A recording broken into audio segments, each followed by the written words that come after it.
See, we're going to be celebrating the Lord's Supper together, but we're going to do things a little bit differently than usual. Usually we have the Lord's Supper after the message. This time we're going to be doing things a little bit differently. You know, once upon a time in England, people used to eat bread and then eat meat as part of their courses of their meals. And then the Earl of Sandwich thought of a brilliant idea. He thought, you know what if we put the meat between two pieces of bread and eat it all together?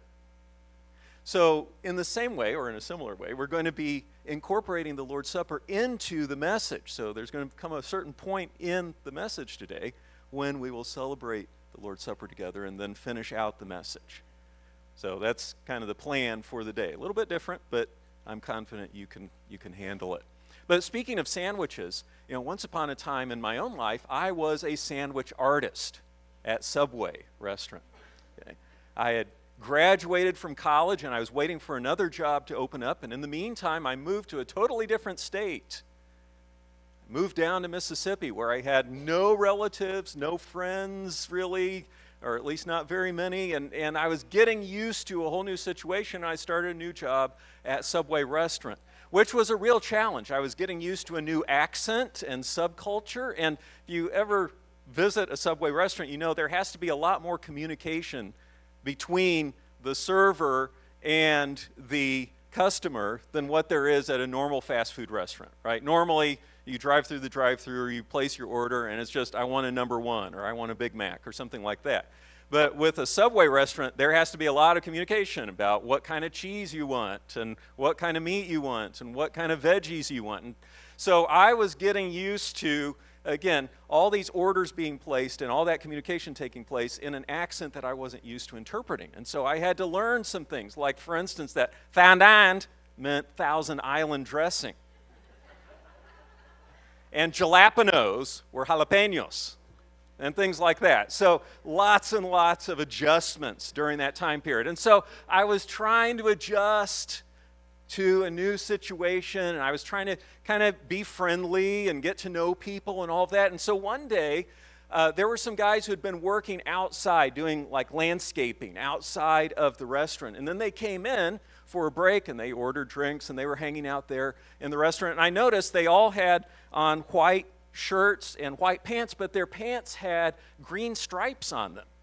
And so I was trying to be friendly and strike up a conversation. So I said, so does your boss, does your company make you wear that as your uniform? You know, the green stripes on the pants. They look kind of awkward, frankly. I didn't say that. But I was trying to find out, why does your company make you wear the green stripes on your pants? And one of the guys said, we're convicts. It's like, oh, sorry. Okay, so there in Mississippi, you know, they were low-level offenders, and so they got to leave the prison to go do community service. So I learned something that day.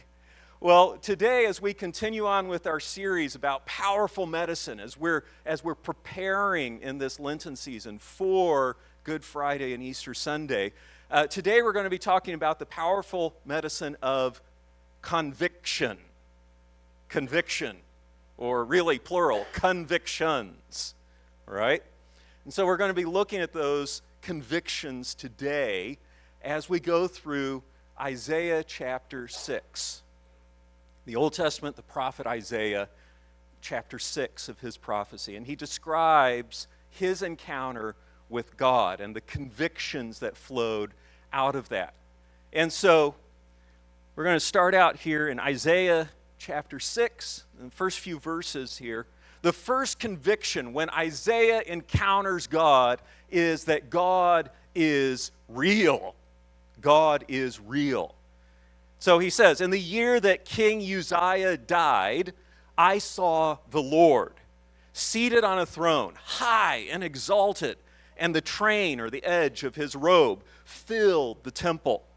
Above him were seraphim, each with 6 wings. With 2 wings they covered their faces, and with 2 they covered their feet, and with 2 they were flying, and they were calling to one another, Holy, holy, holy is the Lord Almighty.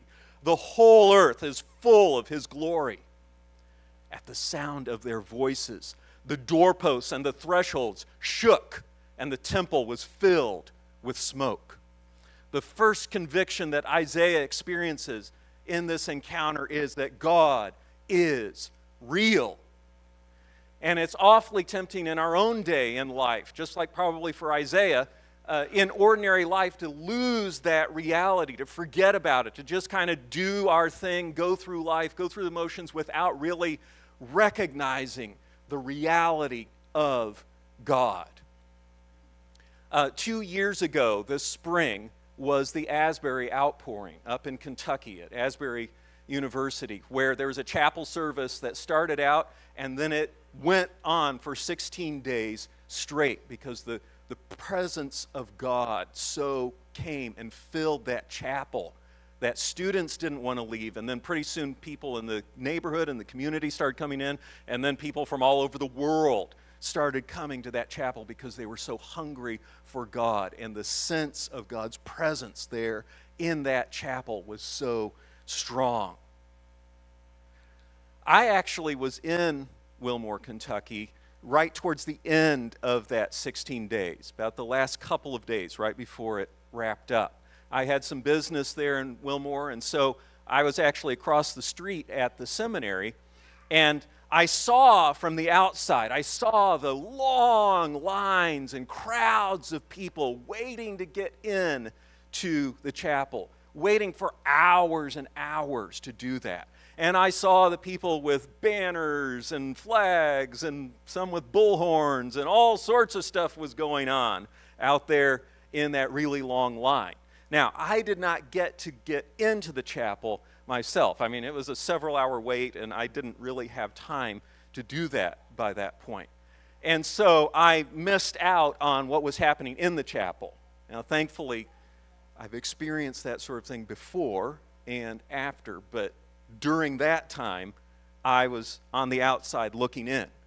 And for some of us, maybe it's a situation where we go through life and we're kind of like me, on the outside watching religious people do religious things, or maybe we ourselves are just kind of, we go through the motions, we come to church, we do our thing, but without experiencing the real powerful sense of God's presence, the reality of God in our lives. And so, if that's the case, then we need to take God up on his invitation to seek me. Seek and you will find. God promised the Israelites, you will seek me and you will find me if you seek me with all of your heart.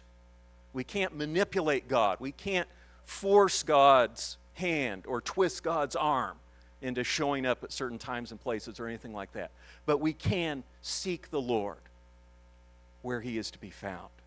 And Isaiah had this vision where he encountered God, the living God, and his life was changed by that. What's interesting is that oftentimes when God shows up is when people are desperate enough in their lives to really seek after God because of some crisis going on.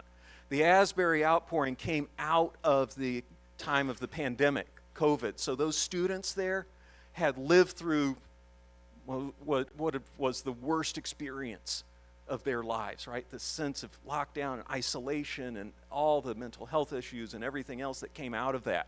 And so here's a generation, here was a student body who was desperate, who needed God to come and bring healing and a fresh start and a fresh sense of purpose and meaning and connection in life.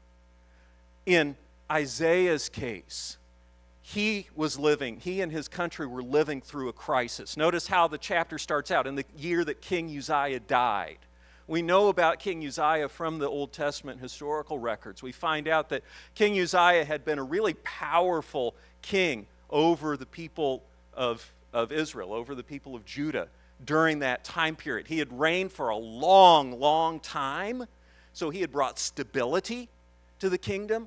And because he was so powerful militarily, the people of his kingdom had enjoyed a period of relative peace and prosperity with nobody messing with them, trying to take them over. But now King Uzziah was out of the picture. He was gone.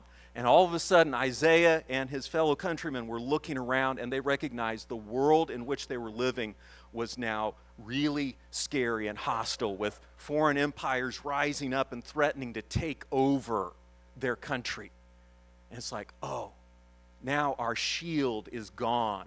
Our defense, our great king who's protected us for so long and brought stability is gone. And now we're looking at a situation of chaos and instability and danger. That's the situation that Isaiah is experiencing when he has this vision of God and recognizes the king is alive. The real king who matters. Their great defense. The one who really brings stability and peace is alive. In the year that King Uzziah died, I saw the Lord high and lifted up on his throne. And in times of insecurity and instability and confusion and chaos, we need that experience, that vision of who God is, that conviction that God is alive. Years and years ago, there was a lady named Joy Davidman living in the middle of the 20th century, and she had grown up as an American Jewish lady and became an atheist as an adult and actually joined the Communist Party, so she and her husband were involved in that. But neither of them were believers at all in anything, in any God. And they had 2 boys together, started a family and all that. But Joy's husband became increasingly erratic in his behavior. And one night, he was gone, he was away, and she got a call from him, and basically he was deserting her. He was leaving. He was done. He was gone. And Joy hung up the phone, and just her life crashed in on her. Here she was. Her husband was gone, and she had 2 small boys to take care of. What now? No place to turn. And Joy's testimony is that in the middle of that crisis and that darkness, she had the sense of God's presence that unexpectedly came into her life at that moment and gave her the hope and a sense of comfort to be able to carry on. And that started her then on a quest for God. Who is this God? And that led her eventually to the writings of a British Christian apologist, evangelist, if you will, named C.S. Lewis. And eventually she started corresponding with him, and eventually she converted to Christianity and eventually married C.S. Lewis. So he got some joy out of it too. But anyway, it starts out here with a sense of crisis. In the middle of Joy Davidman's crisis, God showed up unexpectedly. The same thing happened with Isaiah, and the same thing can happen in our own lives. The conviction that in the middle of the chaos, God is real. But that conviction quickly led to a second one. So Isaiah has this vision of God, this encounter with God, this experience with the living God. And look at how he responds then. Second conviction is that, sin is real too. He hears these holy angels, these fiery seraphs calling out, "Holy, holy, holy is the Lord." And look at what Isaiah's response is. It's not, "Whoa, cool, dude." It's verse 5. "Woe to me," I cried, "for I am ruined. For I am a man of unclean lips, and I live among a people of unclean lips, and my eyes have seen the King, the Lord Almighty." When we encounter God, the reality of God and His holiness and greatness, it exposes our sinfulness, our imperfections. You know, it's really easy if the blinds are drawn to think that your room is clean. Right? And then you open the blinds, and the morning sunshine streams in, and all of a sudden you discover, there's a lot of dust. There are those clothes that my roommate's been chucking, in the corner. There's all this stuff that's a mess. The leftover pizza pieces. All of a sudden, we start to recognize the mess in our own lives when we encounter the holy light of God's glory.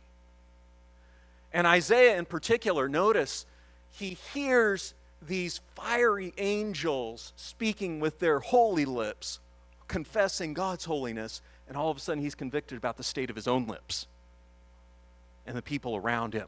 All of a sudden he discovers, I've got green stripes on my pants, and so does everybody around me. We're convicted. And especially for us today, we can look at all different varieties that sin may take in our lives and in our culture, but let's just go with what Isaiah confessed. Think about the state of our communication with one another. How easy it is to just throw God's name around flippantly. How easy it is to lie to one another, to shade the truth, to fudge on the facts. How easy it is, especially on social media, to rant and to treat one another with an uncivil manner and just chew each other out and go off and say all kinds of things that are ugly and angry and hurtful and false. I am a man of unclean lips. I live in the middle of a people of unclean lips. And in light of who God is, the conviction comes crashing home that I am not worthy to be in God's presence.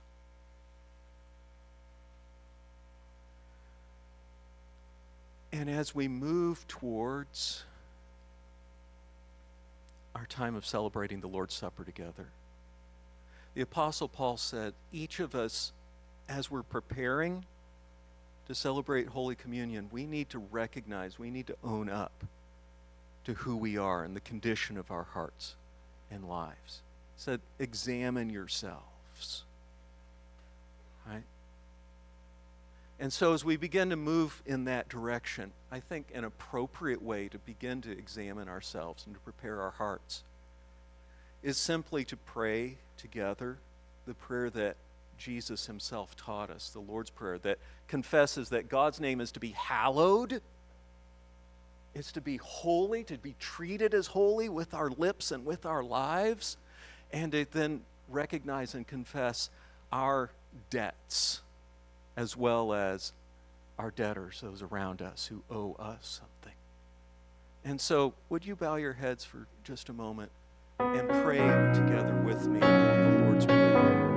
Our Father in heaven, hallowed be your name. Your kingdom come.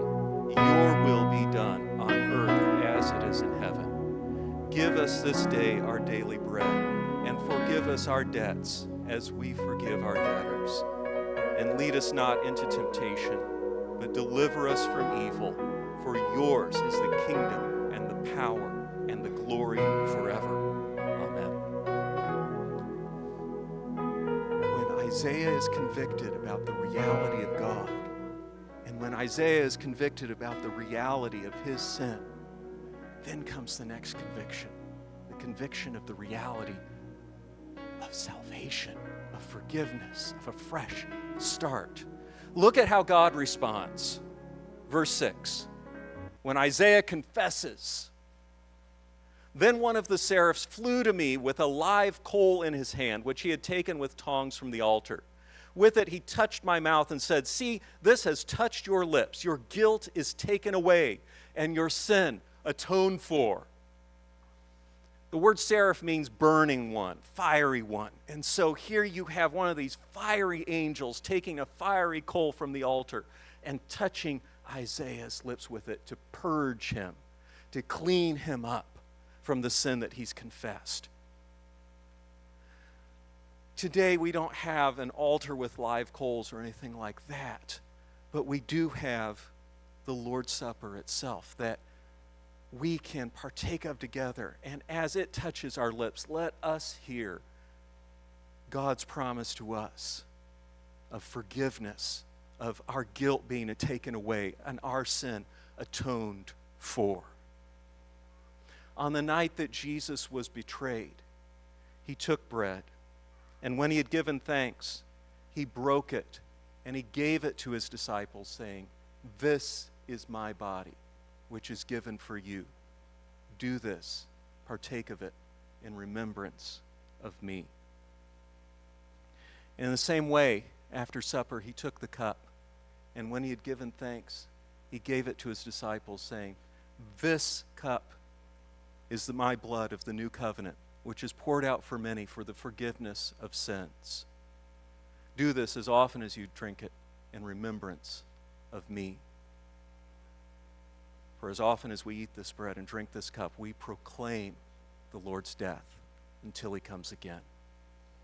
And so I'm going to invite you, there's going to be some music playing in the background, but I invite you to come to the Lord's table, to rip off a piece of the bread and to dip it in the grape juice here. And as you do that, as you partake of it, may you, like Isaiah, hear the words, "This has touched your lips. Your guilt is taken away. Your sin is atoned for." God offers us a fresh start today. Would you stand? Lord Jesus, may we sense your presence in all your holiness, but in all of your mercy and forgiving grace as we come and as we celebrate your supper together at your table. Amen. Come to the table.